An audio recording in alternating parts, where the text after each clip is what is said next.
What I have always most appreciated about Council President Gonzalez is the strength of her vision for a more just city. In particular, she's been just a fantastic partner to me. Council President, I know we haven't always seen eye to eye, but I have always had tremendous respect for you. And as Councilmember Strauss said, you have definitely changed this city and you have definitely changed this council, and your leadership is certainly appreciated. Well, the voices you're hearing right there, Councilmember Lisa Herbold, Councilmember Deborah Juarez, their reactions to the departure of Council President Lorena Gonzalez, and now Herbold or Juarez are both trying to be your next Seattle City Council president. Now, this is a title that in the past was largely ceremonial and not even one that council members were all that eager to take. So, why is our new mayor weighing in on this decision? And also, why is our outgoing mayor leaving with another parting shot from the city council following her? Well, guess what? We're going to follow these topics and a whole lot more here on Seattle News, Views, and Brews, your coffee break political podcast. I'm Brian Callanan. I'm a host on Seattle Channel. The views expressed here are my own. And now the moment you've all been waiting for, ladies and gentlemen, new co-host in the new year, it's David Kroman from the Seattle Times. David, thank you so much for joining me here. I really appreciate it. And I just wanted to introduce you to people if I could. You've had a pretty good career here in Seattle covering local politics and whatever else is going on. Talk to us a little bit about your journalist background. Yeah, well, thanks for having me, first of all. I'm happy to be here. Yeah, I mean, I grew up in the area and kind of fell into journalism a few years ago in around 2014 when I started writing some for Crosscut, and then a job opened up and they hired me. And so for about 7 years, I was writing mostly about local politics and, social issues in Seattle and King County.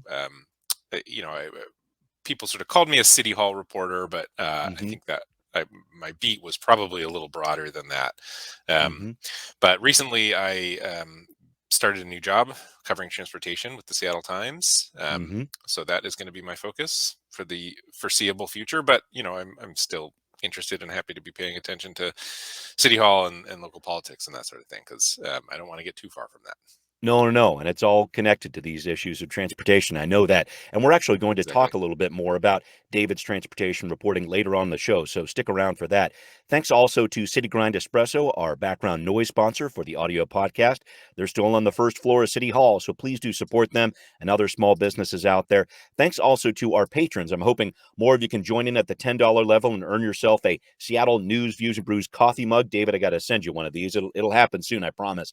Our mug shot of the week comes in from John with a mug full of snow. Great photo there. Thank you for sending that in. And please do be safe out there, folks, as we continue to deal with this cold, snowy weather here in the Seattle area. Finally, thanks to Converge Media. The video version of our podcast is on Converge Wednesday nights at 7. Here we go with right here, right now.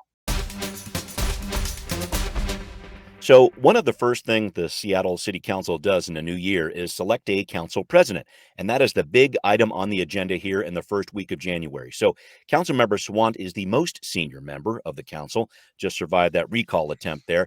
Just behind her in seniority, Councilmembers Juarez and Herbold both are trying to get this position, this council president position behind the scenes. And David, as I mentioned before, this really isn't a role that council members have wanted in the past. It limits a council member's ability, I would say, to create legislation, to do what you're elected to do when you have to be in charge of signing checks for council staff and other duties like that. But now this job really has seemed to turn into a bit of a political football. Mayor-elect Harrell is weighing in, saying he wants Deborah Juarez. The Times editorial staff has urged the council to pick Juarez too. What do you think is going on here?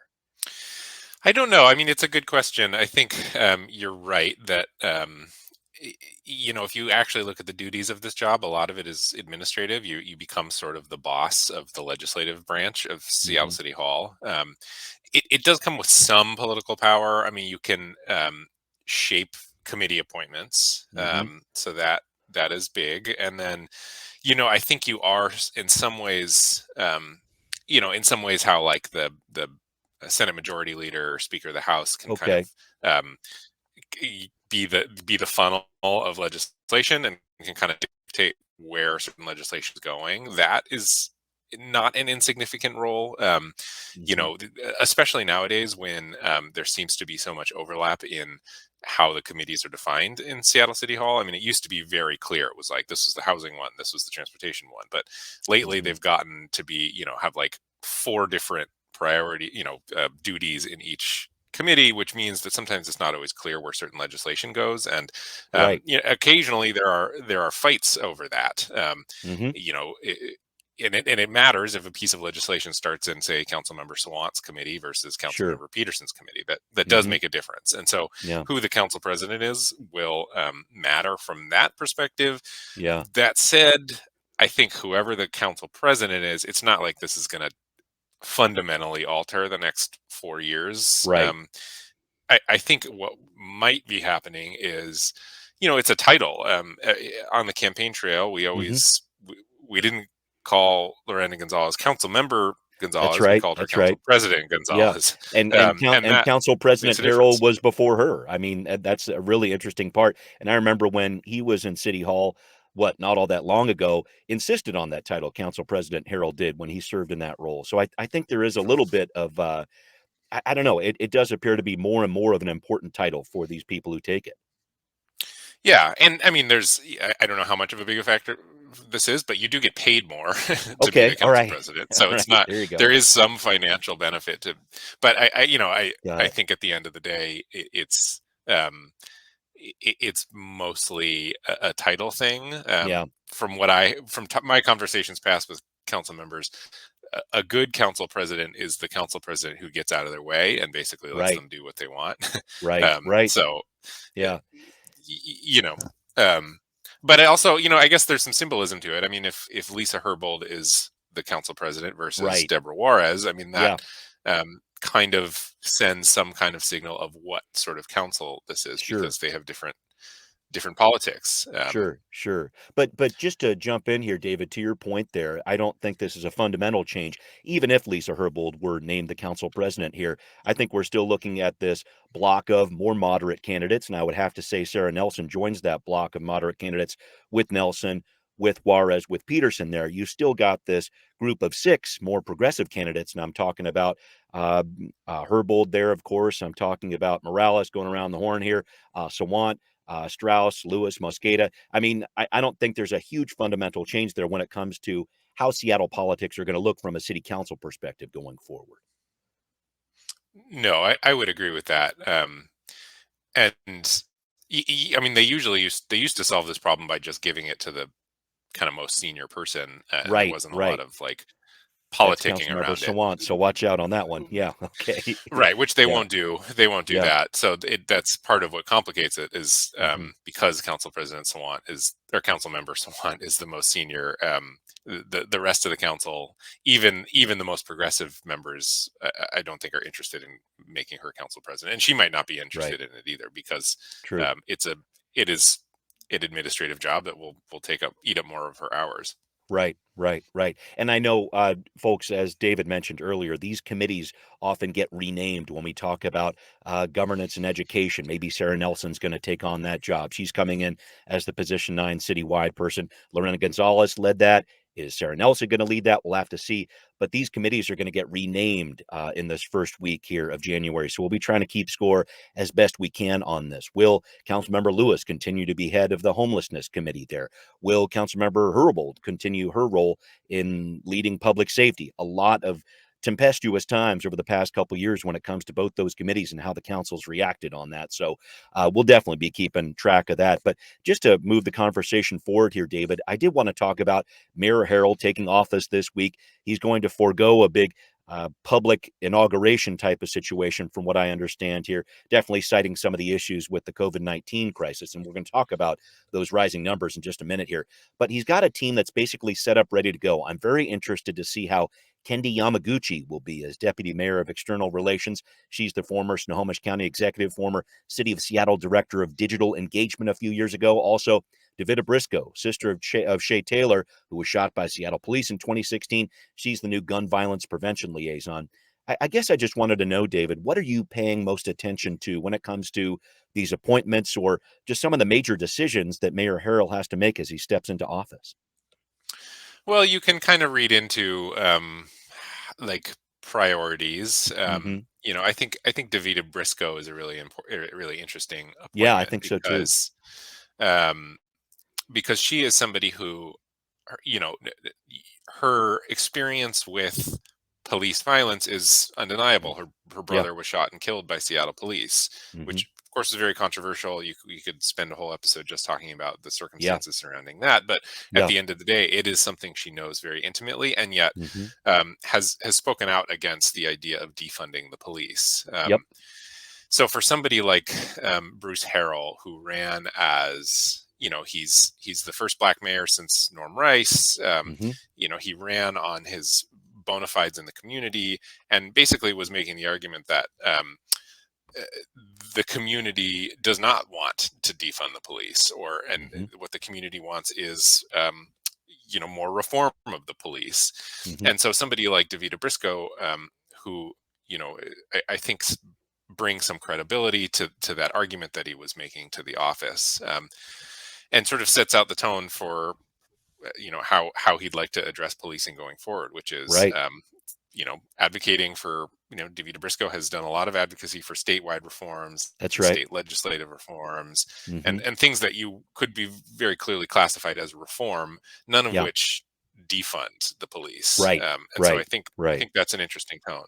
We also Manisha Harrell's appointment as deputy mayor is an interesting one. I think it in it's the family. slightly controversial because anytime a mayor is giving jobs to family members, of course that raises nepotism questions. Sure. Monisha Harrell is highly qualified, which I think has muted some of that. She has done a lot of work in the city. So no one really doubts that her qualifications, but I do think it says something about Bruce Harrell, which is he's somebody who really values loyalty and really will keep his friends, the people he trusts, certain people deeply, and is going to keep those people close. I did want to make sure that I pointed out too that there are a lot of decisions that Mayor Harrell has to make here. I've been talking about on the show about the eviction moratorium that's set to end on January 15th. That's a big one that's kind of right around the corner here. We're also talking about choosing a new police chief. We're talking about trying to create a better relationship with the Seattle City Council, which was pretty poor over the last 4 years with Mayor Durkan. I'm always looking for that first thing, David, like that first thing that Mayor Harrell is going to tackle out there. Some thoughts about that. What's on that big urgent list for him to tackle going forward? Well, I mean, I think the priorities were already laid out in the campaign. And why did Bruce Harrell get elected? I think the reason Bruce Harrell got elected was because of what he said around homelessness and policing. And so homelessness and policing are going to be issues 1 and 2. Right. What he does in his early days, I think is we'll see. The promises he made on the campaign trail were pretty close to the promises made in that Compassion Seattle initiative, right? That which did make it on the ballot, which never went to the ballot. But this notion of scaling up emergency shelter really quickly, while being a little stricter and more proactive about public encampments. That's not going to be an easy thing. It's a highly controversial thing. We've seen that before. And it's a promise that other mayors have made as well that hasn't really played out. And so I think he'll have a very short honeymoon period, very short, probably shorter than most mayors. And before people start expecting him to show real results on homelessness. And then, of course, like you mentioned, he's got to choose a police chief, and that's going to be an enormous decision. Can you find the unicorn out there who is pro reform, understands the new vision of policing in a place like Seattle, who can win the respect of a disgruntled police force in a city? The relationship between the city council and the police in Seattle is horrible.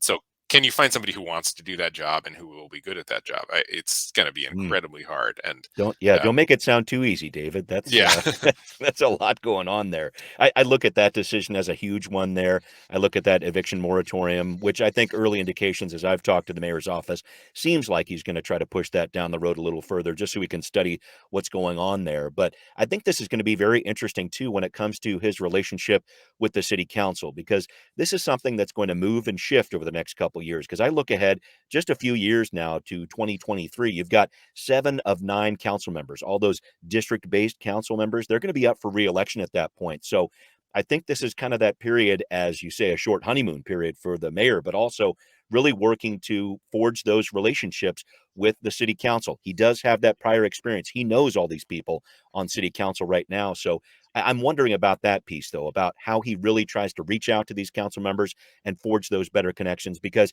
as I said earlier, it just was not a solid connection between the city council and Mayor Durkan. Yeah, and that was also another promise that he made on the campaign trail, was Right. that he would not be a divisive mayor. Usually, for some reason, in these fights, the onus tends to land on the city council. Right. The city council It's always their is more fault. Yeah. quickly is more quickly painted as the divisive one rather than the mayor. Mhm. But if you talk to city council members, they would say, well, I know that Councilmember Lewis, for example, was really frustrated that he felt like the executive branch under Mayor Durkan was not moving as quickly on opening up Yes. tiny home villages as That's he'd right. like. Mhm. And so I think by the end there, the relationship between the executive branch and the city council was pretty fried, Mhm. because from the executive branch's point of view, the city council was making rash decisions around public safety and policing without having proper conversations, while from the council's point of view, they were passing legislation and budgeting things for things that their priorities, and the mayor's office wasn't executing on them. So it'll be interesting to see if a restart is possible. I think it's Mhm. probably a little more possible because, as you mentioned, the council is now going to be slightly more moderate with the addition of Yeah. Sarah Sarah Nelson. Nelson. Yeah. So the balance tips. No, this is the city council before could pass, um, if all of the sort of quote more progressive members Mhm. coalesced around a priority, they could pass it Right. and not fear a veto because they Right. had enough Right. votes to overturn that. Mhm. With Sarah Nelson's addition, it's still a progressive majority. Right. I quibble a little bit with this strict binaries of progressive and Yes. moderate, Of course. Of course. Yes. um, but if the mayor's veto is going to be more powerful now, Mhm. because he's going to have three probably 100% reliable allies, and Yeah. then a few council members who are a little more up for grabs. But Yeah. even with those three allies, suddenly a veto is a little Carries more more power. powerful, and that will, I think, force both branches to work a little more closely together. I think so too, and he has also said, Mayor Harrell has said that he won't do the tactic of returning legislation unsigned, which happened a number of times during the Durkan legislation. That legislation does go through and is enacted, but without the mayor's signature is what happens in that dealing there. But the mayor, Mayor Harrell, has said that he's not going to be doing that. So it's going to be very interesting to hear how he approaches that, how that goes forward. So definitely a lot to keep track of there. David, thank you for your insight on that. I wanted to make sure that we followed up on another piece, though. You got one mayor coming in, another leaving. We're talking about the legacy of Jenny Durkan and a fight the city council tried to pick with her during her last week in office. Well, that's coming up on Now Hear This.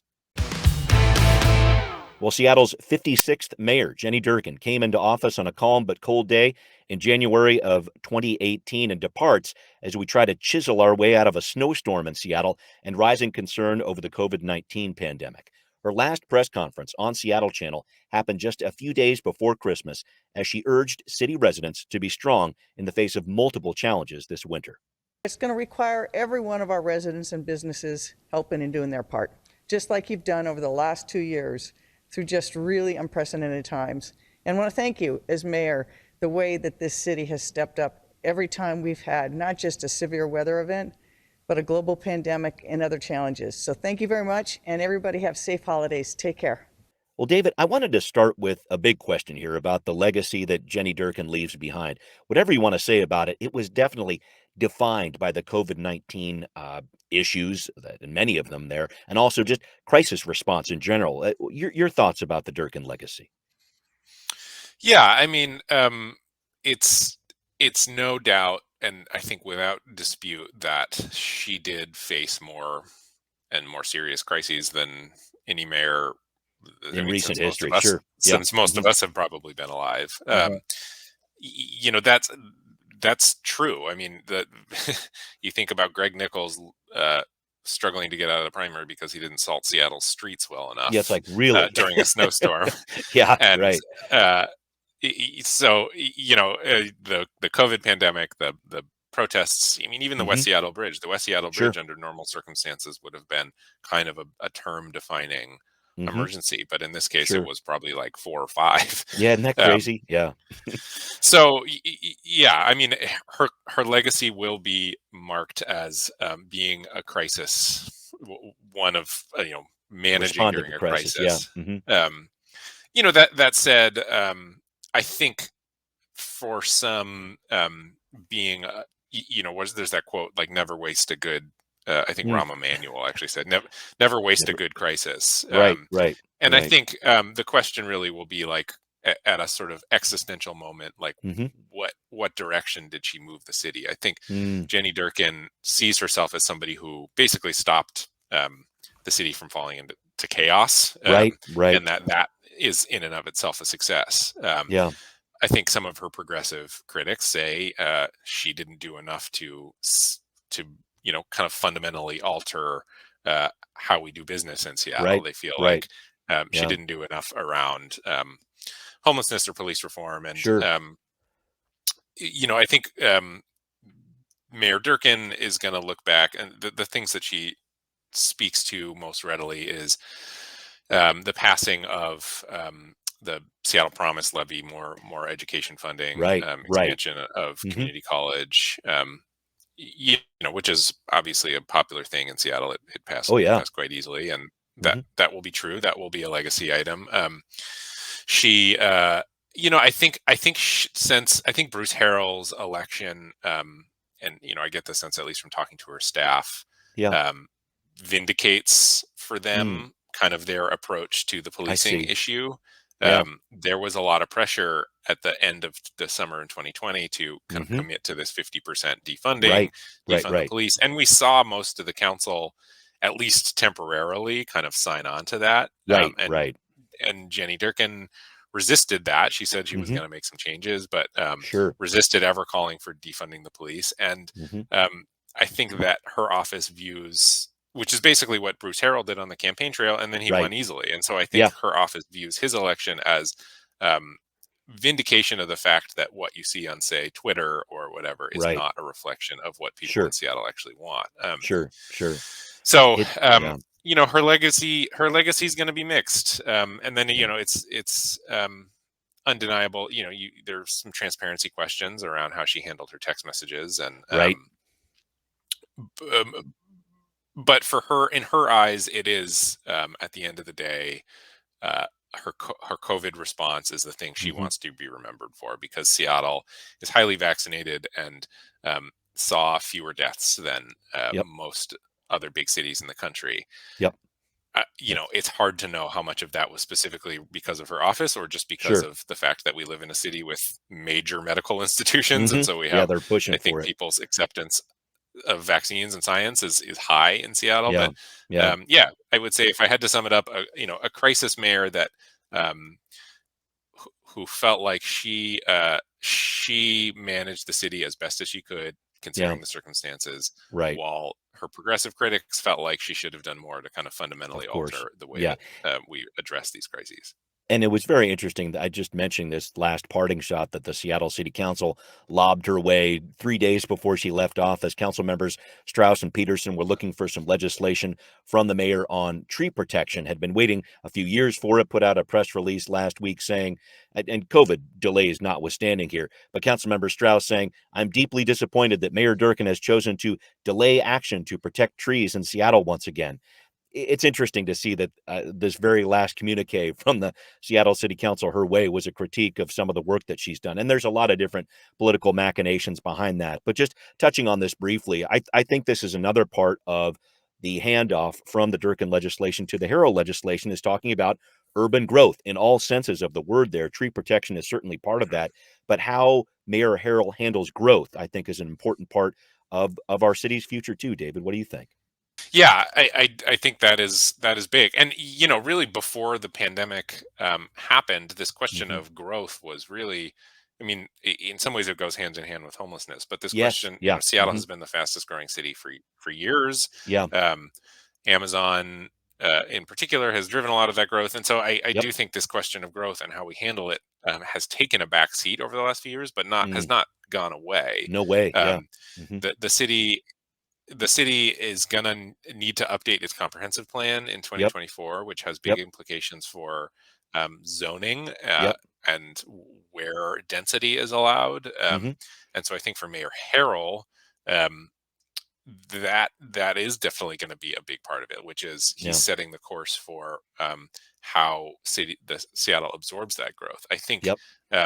under Mayor Durkan's mayorship, that sort of took a back seat. We didn't see the same. We had the big Holla discussion under Ed Murray, right. which was this task force around making housing some affordability, zoning changes and housing affordability, and then that just really we didn't have any kind of equivalent of Holla during Mayor Durkan's administration. There wasn't any sort of big, large, sweeping conversation around how we absorb growth. And I do think a lot of that is just because it got pushed to the back burner with all the crises. But it hasn't gone anywhere. And so Mayor Harrell is going to have to figure out, Seattle housing prices in Seattle are unsustainable. They cannot continue as the way they are and not have sharper increases in homelessness. Young people unable to move back. And so, he's going to have to do something, and it'll be interesting to see what. I think the city council is going to push for more density and sort of zoning changes in a more aggressive way. We're talking about getting rid of single-family zoning. Whereas he has expressed more skepticism around that. So anyway, I don't know. We'll see. It'll be interesting. Interesting indeed. And I have to say, underlying all of this, David, I just want to make sure we touched on this. COVID-19 cases rising so quickly here in our area, new cases across the country, new cases higher than they've ever been. In late December, a nearly 200% increase in cases in King County. I should point out that the early reports show Omicron does not appear to cause as many hospitalizations or deaths, but we are very early in our understanding of it. Just touching on this briefly with this, David, I saw an article recently about talking about adapting to coronavirus no longer feels like an emergency, but just a way of life. Some thoughts about that and where we are in the pandemic right now. Yeah, I mean, I've read somewhere that there are kind of three possible scenarios, which is coronavirus becomes the best case scenario, and also what they said was the least likely is Omicron is the last variant and we all gain immunity and basically coronavirus goes away. That would be great. Okay. Yeah. Probably not going to happen. Right. The sort of second and maybe most likely is it becomes endemic, which is it basically becomes another seasonal flu with new variants that we are, we come up with a new shot every year. Try to keep up with the shot. It doesn't kill nearly as many people as it's killing now, but it kills some people who are vulnerable in the way that the flu does. And it really does become kind of like a flu. The third scenario being it's like dengue fever, which is it disappears for a few years and then comes back with some fierce new variant that does cause legitimate death and suffering. Right. Go ahead and plan for that. Okay. So, who knows? I am at the point, this will probably change tomorrow. I'm at the point where Omicron, I think Omicron could actually turn out to be good news. I mean, every article we read, I was reading an article this morning that shows Omicron does not get down into the lungs nearly as much as other coronavirus variants. So it replicates really well in mouth and throat, but if it doesn't go down to the lungs, when it gets into the lungs, that's when people die and have really terrible side effects. So as of this morning, deaths are not up significantly in King County or even across the country. And so, maybe it becomes something that we just live with. Boy, we'll have to see. That is going to be quite an interesting next few years to plan for, but I know we're going to be thinking about that in the months and years ahead. So, all right, here we go. A bit of a change to our show format here. We're going to talk about an alarming trend in traffic safety over the past year. Buckle up now for Transportation Talk. All right, well, David, you recently put together a story in the Seattle Times about an alarming trend when it comes to traffic deaths in our region. I wanted to talk about this. What'd you find out? Well, I mean, this is not specific to our region. This is a national trend that we've Sure. seen, which is 2020 and now at the end of 2021 were Yeah. both really bad years for traffic hmm safety. Seattle, Seattle and Washington State will both have the deadliest year this year that they've had since 2006. Wow. So about 15 years. Same goes for serious crashes that result in serious injuries. hmm The interesting and kind of confounding part of it is total collisions are mm way down. Hmm. So what we're seeing is fewer collisions, but the collisions that do happen are much deadlier and more hmm serious. Yeah. I think that this has been a real a discouraging and depressing thing for people who think a lot about traffic safety, because Sure. when the pandemic hit, there was some hope that the silver lining would be that fewer people would be Would dying drive. on the Yeah. Yeah. cars because hmm there's just not as much driving. And hmm it was true that there were a lot fewer car crashes, but at the same time, because there were so many fewer cars on the roads, people were able to drive faster. So we've Mm. heard anecdotal reports about a lot more extreme speeding, people going 100 miles per Interesting. hour. Yeah. Also, impairment driving is up. Sure. Yeah. Alcohol and drug use while driving is up. hmm Um, and then, there's this kind of like vague, nebulous sense that when people writ large are stressed out and Yeah. angry, Because of they take COVID, that out on the etc. road. Yeah. Right. Right. And so I think, when the pandemic happened in 2020, people hoped that that would mean fewer deaths. They were wrong Mm. in 2020. Yeah. So then as traffic started returning in 2021, there was some hope, hmm well, maybe deaths will start going down. Turns out Right. they haven't. They have stayed high. Um, so it's and it hasn't broken through quite as much, I think, because of how much death and destruction COVID has wrought. Of But course. Yeah. it is across the whole country. This trend is really quite alarming to people, that we're seeing Yeah. pretty significant jumps in people dying on the roads. And just to bring it back to a Seattle focus, I know you've also written recently about we're going to have a new Seattle Department of Transportation director. Bruce Harrell wants somebody else in there other than Sam Zimbabwe. Let's talk about maybe what you're discussing here with regard to traffic deaths. I know Seattle still has this vision zero in terms of reducing Yeah. these traffic deaths to zero. Talk about what's next in the future for Seattle when it comes to transportation, when it comes to these safety issues, because I know Mayor Harrell is really looking closely at this. A new SDOT director wants to announce that person soon. I wonder what they're going to be inheriting there, this new SDOT director. Yeah, they're going to be inheriting. I mean, they will have to. The city's going to have some money from the federal government from the large Right. infrastructure ARPA. package. hmm Don't know exactly how much or to what that Okay. will go to, but they will be inheriting a Vision Zero plan that isn't going in the right direction, and that's challenging. And the question will be sort of how philosophically, how do you view that problem? Yeah. I think on the one hand, some people view this as an enforcement problem, that Mm. they need to put more police on the streets, Yeah. catch more speeders, that sort of thing. Sure. Um, but I think increasingly common is viewing this more as a design problem, Yeah. which is how do acknowledging that people make mistakes and do stupid things in their car, how do you Sure. create a system that when people screw up and make those mistakes do not end in something that's deadly.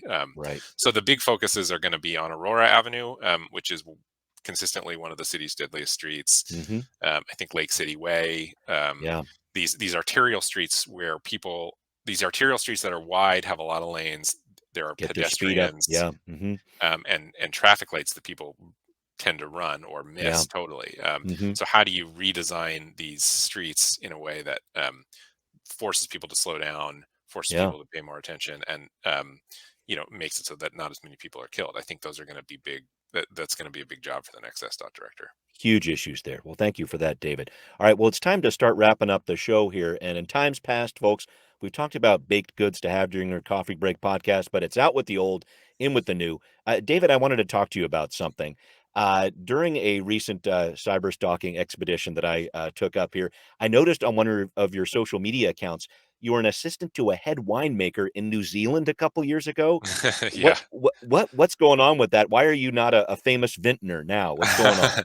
Yeah, so my now wife and I, we weren't married at the time, but used to, before I was a journalist, we used to do wine harvests. So we were in Awesome. Walla Walla in New Zealand, and it's a these, during the wine harvest, there's like a 3-month period when all the grapes become ripe and they have Sure. to be turned into wine. They can't sit around, and so in that period they need a lot of extra help. And so Hmm.